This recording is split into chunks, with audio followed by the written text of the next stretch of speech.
Every Indian is feeling proud on this Operation Sindhu. After Pahalgam tragedy where more than 26 innocent lives of Indians were lost, every Indian wanted and felt that a strong action is required against this terrorist organization and also the country supporting these terrorist groups.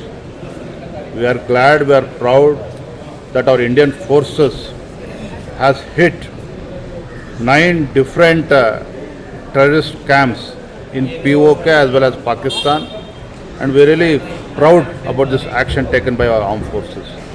So we feel every Indian should support and stand by our Indian soldiers.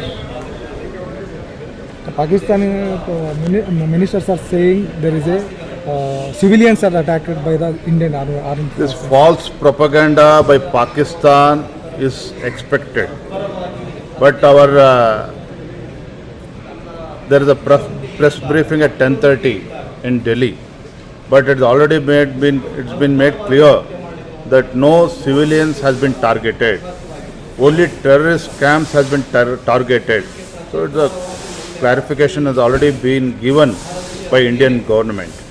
So we should not worry about the false propaganda made by the Pakistan government. Okay. Karnataka Congress tweeted weapon of the peace. This is the peace is the weapon. The Congress should be ashamed of itself. The Congress party here in Karnataka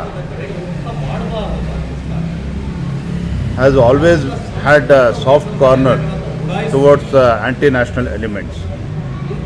But when war has been declared against Pakistan, it's the responsibility of every Indian and it's the responsibility of every political party to stand united by our armed forces. We should strengthen our armed forces.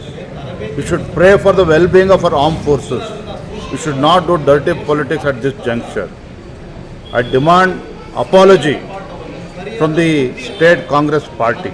I demand apology by Chief Minister Siddaramaiah for speaking on those lines.